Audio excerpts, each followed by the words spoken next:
कृष्णा राधे राधे मेरे प्यारे भक्त जनों। आज आप सुनेंगे गुप्त नवरात्रि का आज दूसरा दिन है जो माँ तारा देवी की व्रत कथा। गुप्त नवरात्रि का आज दूसरा दिन है जो माँ तारा देवी को समर्पित है। पौराणिक कथाओं के अनुसार इस दिन अघोरी विशेष रूप से महाविद्या तारा को प्रसन्न करने के लिए पूजा करते हैं। महर्षि वशिष्ठ ने सबसे पहले इनकी आराधना की थी। शत्रुओं का नाश करने वाली माँ तारा सदाए रूप ईश्वर की देवी मानी जाती है। साथ ही अथर्व के उन्नति भोग और मोक्ष दोनों प्रदान करने वाली भी है। तारापीठ में देवी सती के नेत्र गिरे थे, इसलिए इस स्थान को नयन तारा भी कहा जाता है। यह पीठ पश्चिम बंगाल के बीरभूम में स्थित है। यह अन्य कथा के अनुसार माना जाता है कि तारा देवी राजा दक्ष की दूसरी पुत्री थी, जिनका मंदिर शिमला से 13 किमी दूर सोगी में स्थित है। शास्त्रों के अनुसार लंकापति रावण ने भी माँ तारा की उपासना की थी। साथ ही माता तारा देवी को लेकर यह भी मानता है कि जिनका उद्धार भगवान शिव भी नहीं कर पाते, उन भक्तों का उद्धार भी माँ तारा देवी करती है। माँ तारा की पूजा के कोई विशेष नियम नहीं होते हैं, लेकिन यह मानता है कि यदि कोई व्यक्ति पूरी श्रद्धा से माँ तारा देवी की पूजा करता है तो माता भक्तों की पुकार सुनकर उनका उद्धार अवश्य करती है। माँ तारा की साधना करने से धन संबंधी सभी समस्याओं दूर हो जाती है और साथ ही दिव्या सिद्धि भी प्राप्ति होती है। माँ तारा की पूजा हमेशा एकांत कक्ष में ही करें। जिस स्थान पर आप पूजा करें वहाँ आपके अलावा कोई भी अन्य व्यक्ति मौजूद ना हो। माँ तारा की पूजा करने से पहले स्नान करें।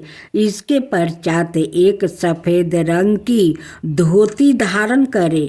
माँ तारा की पूजा हमेशा रात्रि के समय ही की जाती है, इसलिए माँ तारा की पूजा हमेशा अर्धरात्रि में ही करें।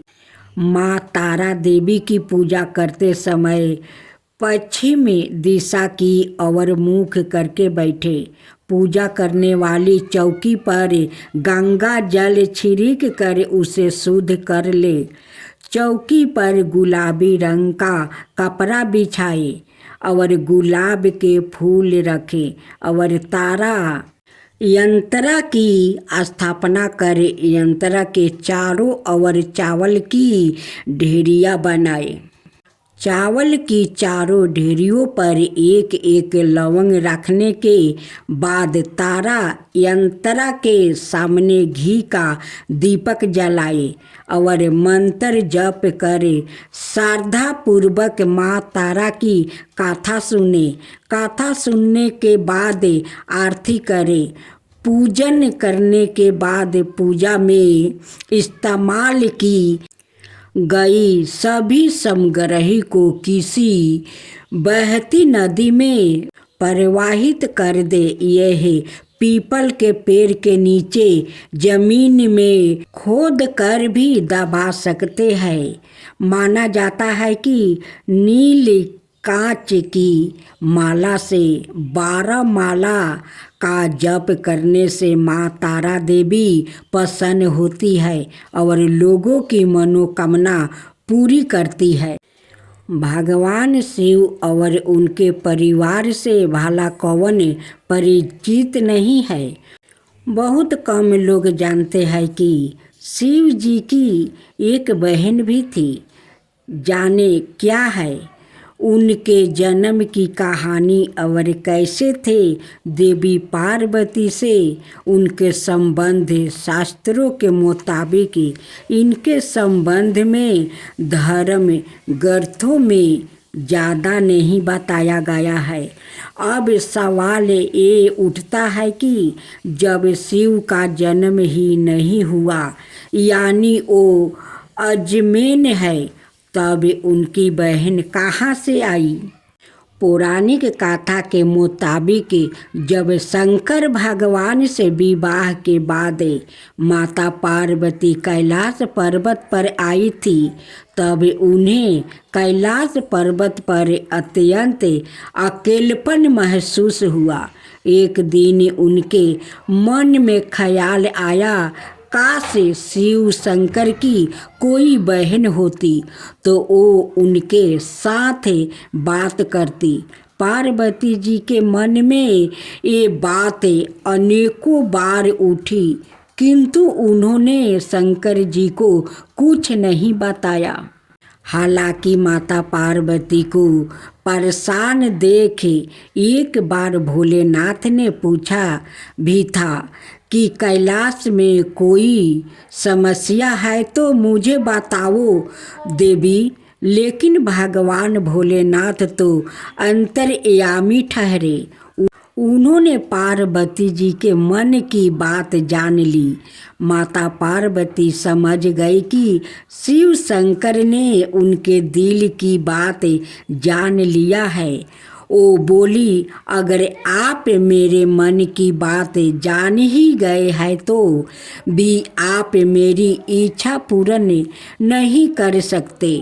भगवान शिव शंकर मुस्कुराए और बोले, मैं तुम्हें ननद तो लाकर दे दूं, लेकिन क्या आप उसके साथ निभा पाएगी?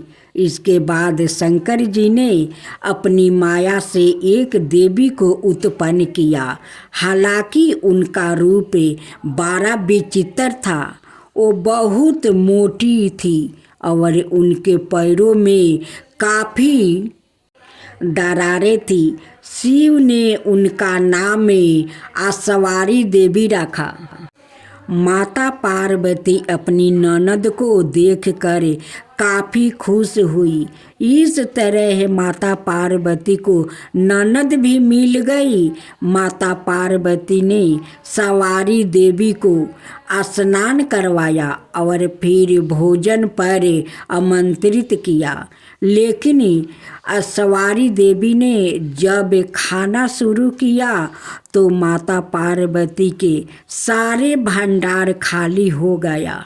महादेव और अनाए कैलाश वासियों के लिए कुछ भी शेष ना रहा। ननद के ऐसे व्यवहार से माता पार्वती को काफ़ी बुरा लगा, लेकिन उन्होंने किसी से कुछ नहीं कहा। इसके बाद माता पार्वती ने सवारी देवी को पहनने के लिए नए वस्तु भेंट किया, मगर वो इतनी मोटी थी कि उन्हें वस्तु छोटे पड़ गए। इसके बाद माता पार्वती दूसरे वस्तु लेने गई तो सवारी देवी ने अपनी भाभी के साथ मजाक करना शुरू कर दिया। ननद सवारी देवी ने हंसी ठिठोली करते हुए अपनी भाभी को अपने पैरों की दरारों में छुपा लिया। पार्वती जी के लिए दरारों में सांस लेना भी मुश्किल हो गया। उसी समय उधर से शंकर जी माता पार्वती को खोजते हुए आ गया और सवारी देवी से बोले, आपको मालूम है पार्वती कहाँ है? सवारी देवी ने शरारत भरे शब्दों में कहा, मुझे क्या मालूम कहाँ है भाभी। तभी शिव शंकर समझ गया कि सवारी देवी कोई शरारत कर रही है। उन्होंने कहा, सत बोलो, मैं जानता हूँ तुम झूठ बोल रही हो। असवारी देवी जोर जोर से हंसने लगी और जोर से अपना पैर जमीन पर पटक दिया। तभी पैर की दरारों में दबी माता पार्वती झटके के साथ बाहर आ गई। ननद के इस व्यवहार से माता पार्वती का मन बहुत ज़्यादा दुखी हुआ। वो गुस्से में भगवान भोलेनाथ से बोली, आपकी विशेष कृपा होगी अगर आप अपनी बहन को ससुराल भेज दे। मुझसे गलती हो गई जो मैंने ननद की इच्छा की। भगवान भोलेनाथ समझ गया कि भाभी ननद में बहुत पटने वाली नहीं है। इसके बाद उन्होंने असवारी देवी को कैलाश पर्वत से विदा कर दिया। प्राचीन काल से आरंभ हुआ ननद भाभी के बीच नोक झोंक का सिलसिला आज तक चल रहा है। अब सुने माँ दुर्गा की उत्पत्ति की कथा। देवगणों की शक्ति से देवी की उत्पत्ति हुई, लेकिन देवी के शरीर का अंग प्रत्येक देव की शक्ति का अंश से हुआ है।